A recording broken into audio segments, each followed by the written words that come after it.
What is going on out there, peeps? All right, so look at this. We were saying that Al was coming on the 20th.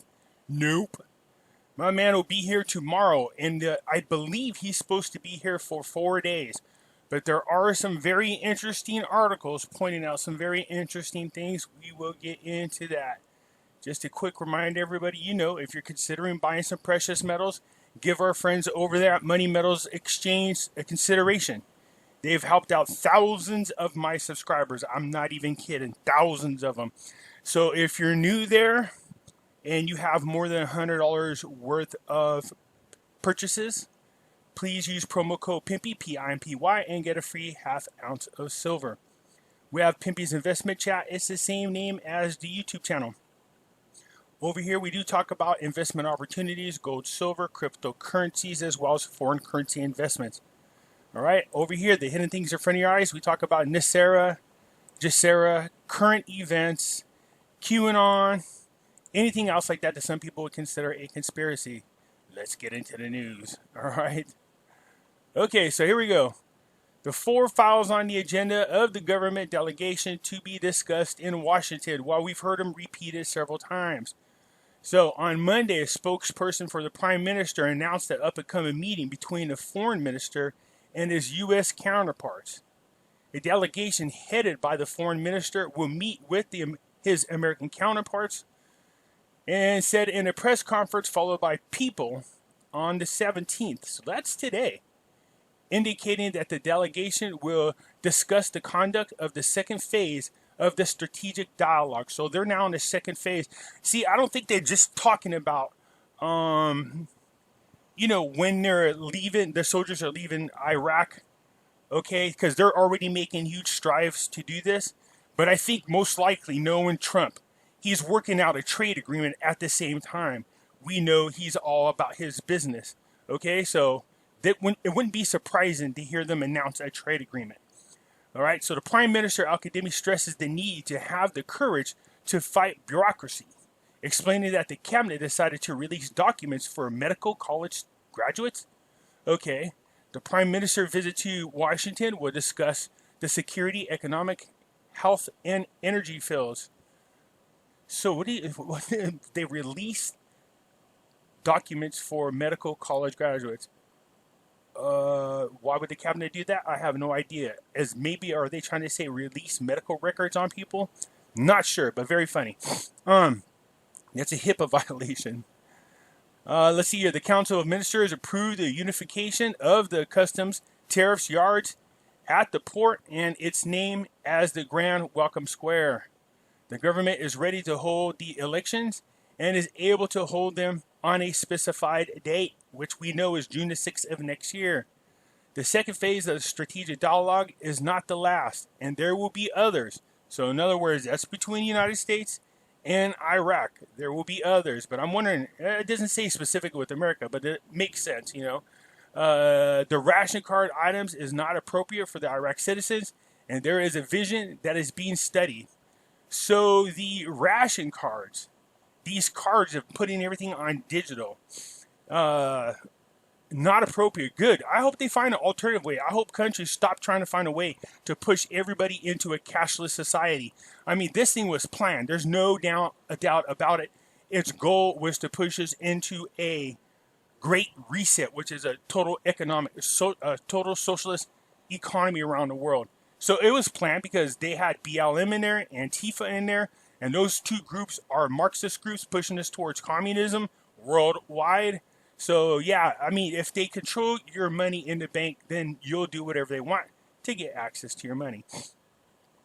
Okay, so anyways, there is no discussion inside the quarters of the Council of Ministers regarding the compulsory military service law. The government approach is to support the stability of the region and not to engage in politics of access, which good. This is what we're talking about. We don't want them guys to get in the middle of what's going on between Iran and the United States. Although they're launching missiles over there again, it would, like I said before, it seemed to me that if Iran wanted the United States and the coalition to leave, that they would just sit there peacefully and wait for them to leave. Apparently, they're not that smart.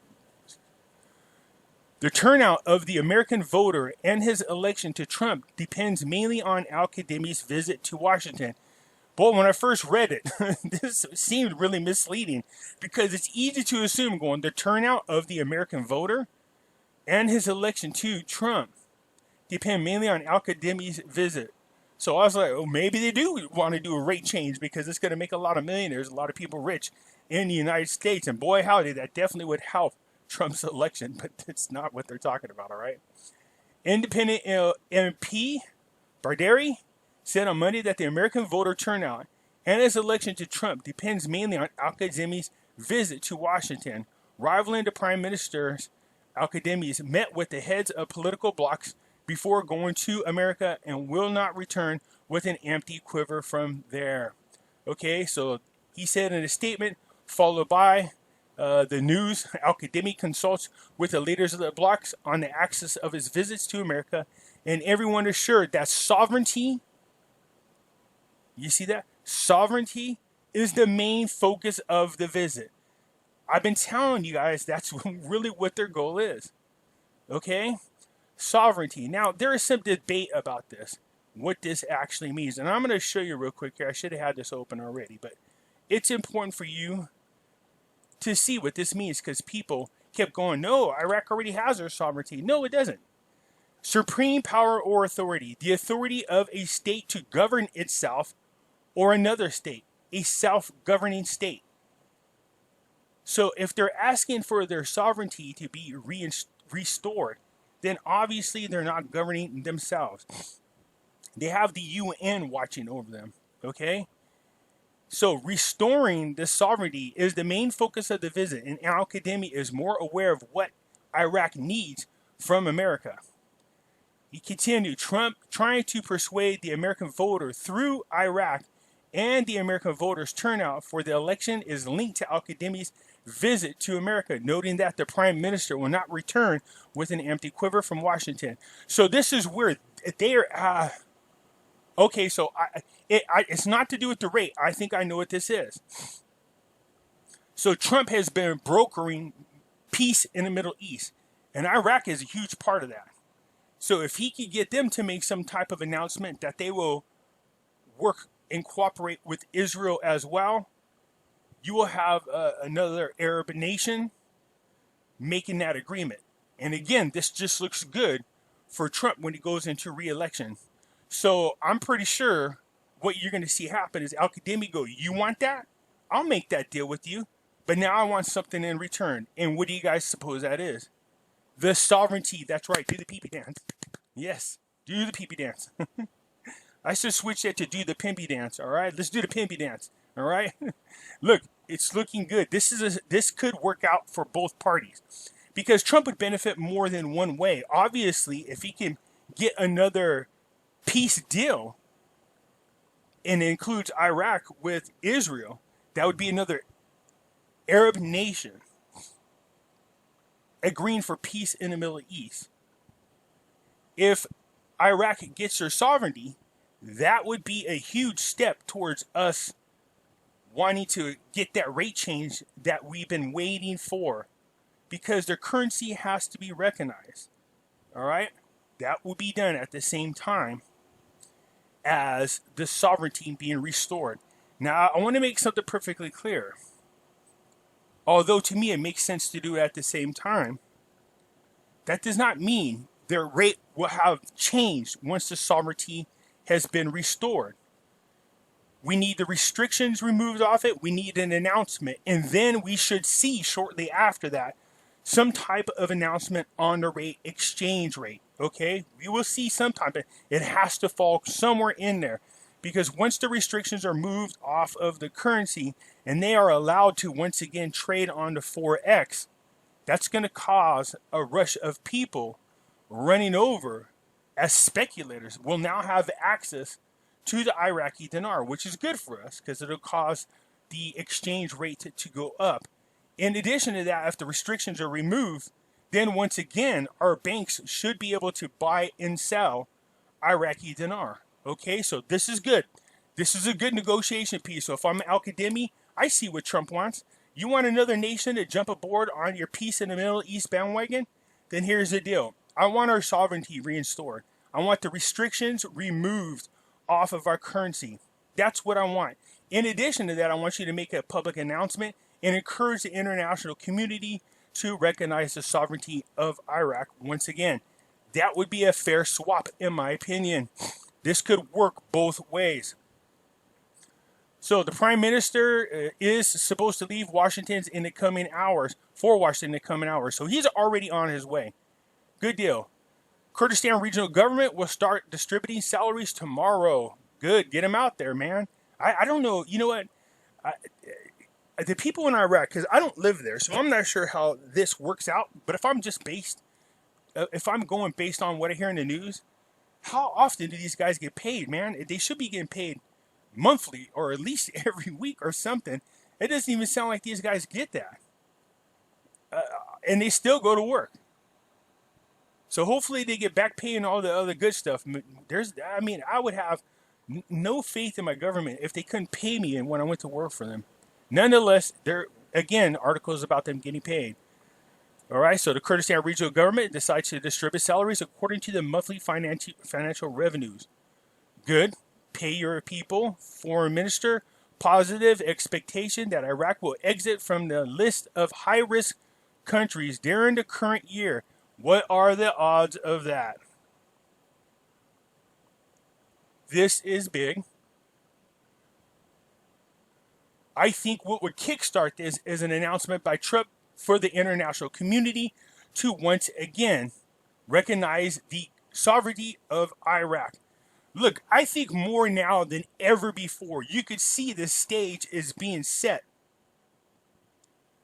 for the Iraqi Dinar rate change to finally change. If we get off these blacklists and the sovereignty is restored and the restrictions are lifted, and people keep telling me that the Kuwait debt has to be paid off. No, I mean the debt. Look, countries have debt with other countries. And there's already an agreement with Kuwait. They already told them, look, we will forgive billions of dollars. And they're supposed to give them hundreds of millions. But they told them that they will allow them to wait for 2 years to pay that off because of the issues that they're having over there with the Rona. Along with other things. So that doesn't seem to be, now I might be wrong, but I doubt it. So I don't think what they owe to Kuwait is going to hinder any chances of them getting their rate change done. Okay, so it looks like all the ducks are lining up right now. All right, this looks good. The deal worked out between Kurdistan government and Baghdad. Check. Al-Qademi going over there to the United States to talk to Trump. Check. Trump wanting them, I guarantee that's what it is, to sign aboard this peace in the Middle East deal in exchange for their sovereignty and the restrictions of their currency removed. We're going to see that. This is a big week for us, you guys. We're going to learn so much. We really are from this visit by Al-Qademi. Positive expectation that Iraq will exit from the list of high-risk countries during the current year. So we want to see that. That's good. During the current year, not 2021. Current year. We're already halfway through August. The Ministry of Foreign Affairs said on Monday, the expectations are positive that Iraq will exit the list of high-risk countries during the current year. So to me, this looks like whatever's going on, these things are all lining up. This is good. It's all to happen this year. Okay? A spokesperson for the ministry said in a statement to the media affiliated with Al-Mazula, I'm packing that up, I'm sure of it. Masala, there you go. That Iraq has complied with all the conditions and standards set by the International Financial Action Task Force. He stressed that expectations are very high that Iraq will be outside the list of high-risk countries before the end of the year. So this is good. Again, this is just another positive article and a huge step towards achieving our goal of having a rate change done. Do you see what they're doing here? Look, Iraq wants their sovereignty. Trump wants them in his peace agreement. That's just another nation. They're also talking to Saudi Arabia about this. and Kuwait. If you get Iraq aboard, you get Kuwait aboard, you get Saudi Arabia aboard. These are huge. These are huge. These are Arab nations all agreeing to have peace and work with Israel politically. It's not being talked about on the news. They're totally ignoring it because it's an election year. If anybody was going to be able to do it, it would definitely be Trump and his administration to actually bring peace to the Middle East, at least in writing. What happens if an agreement is signed afterwards is totally different. So again, here we go. This is what we're looking for. Let's get them removed off the list, because this will be a huge step, again, in what we're trying to accomplish. All right, I told you there's some good articles. The presidency of the Republic calls on the continuation of the dialogue between Baghdad and Erbil to reach a comprehensive agreement. They already reached it. So I think we're just waiting for it to be signed. Anyways, on Monday, that the presidency of the Republic worked during the previous period to ensure that there is continuous dialogues between Baghdad and Kurdistan regional government to reach a stable, final, and comprehensive agreement. I think, to be honest with you, Kurdistan's kind of holding out to wait to see what happens with Al-Kadhimi over there in Washington. I was kind of hoping this was done, to be quite honest with you. I know they agreed in principle, but let's see. Let's see what they come up with. Obviously, if they have a rate change, that would help Iraq and the Kurdistan people in a huge way. In a press statement by the NESARA, Jihad stated that the presidency of the Republic confirmed on more than one occasion that the oil and border crossing files should be discussed in dialogue, transparency, and all outstanding problems resolved according to the constitution of the law between the center and the region. So you've seen the two leaders. They did this before where they had an agreement, but the parties weren't agreeing. And that is the parliament people need to get their crap together. Man, again, it's the Democrats over there. Literally, it is the Democrats. They're Democrats over there interfering. So just dissolve parliament. Just like I wish Trump would just dissolve our government. He has the right to do it, and he has the actual evidence to legally be able to dissolve our government according to our Constitution, and he should. Anyways, look, they're going to continue talking. Let's get over here. The international coalition hands over the largest ammunition storage site to Iraq. Look at these military people are just turning things over to Iraq. They're able to stand on their own. This is establishing your sovereignty. See what I'm saying? The international coalition announced on Sunday that it handed over the largest ammunition storage site to the coalition at Taji base near Baghdad to the Iraq authorities. So it's not to the coalition, it's from the coalition to the Iraq authorities. A statement by the coalition received by the news, the Joint Task Force Operation Inherent Resolve, had a ceremony with the Iraq security forces to hand over the largest ammunition storage site in the coalition in Taji base, Iraq on the 16th, so it's already been done, explaining that the ceremony included the handover of nearly 50 ammunition storage depots and the attached safety facility come under the full Iraqi control.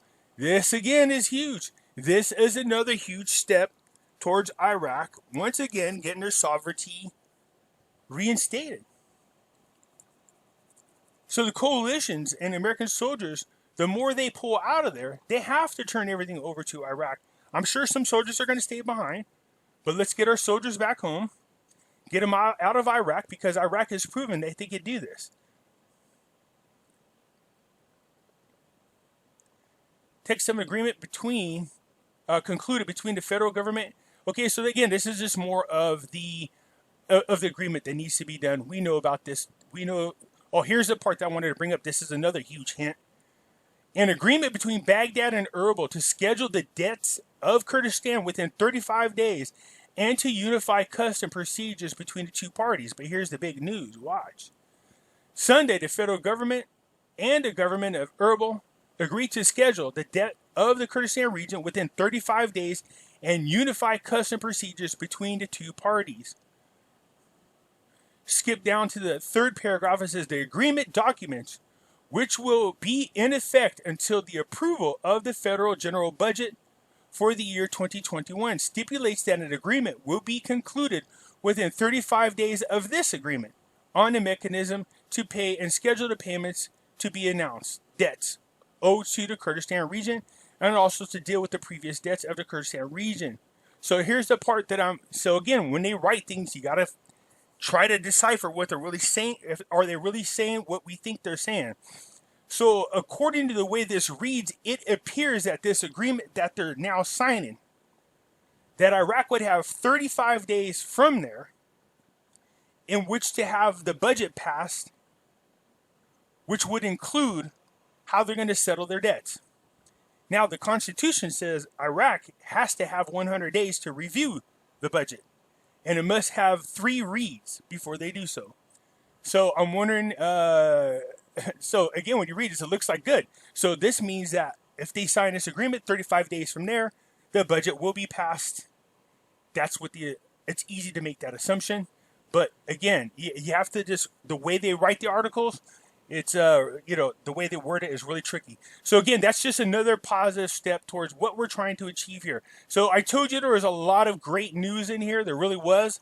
There's a lot of major steps being taken. I could see, some chess being played here, if you get my drift. Trump wants peace in the Middle East. It'll look good. Not once, but twice now. This man should have won the Nobel Peace Prize. But they're never going to give it to him. But if he could get another Arab nation to come aboard in agreement, I'm sure in return, Iraq is looking for their sovereignty restored as well as the restrictions removed off their currency so that they could do better international business. Don't be surprised if a trade agreement isn't announced or at least one done, a memorandum of understanding to be signed later once it's approved. All right, you guys, so that's it for now. The news looks good so far. This is a big week for us, so make sure you stay tuned in to see where we are going. All right, so hit the thumbs up button. You guys should. This is a good video. This is good news. Okay, so hit the thumbs up button. If you're not a subscriber, please do so, because when you do, helps out the channel, and I surely do appreciate it. And I'll catch you guys later. Bye.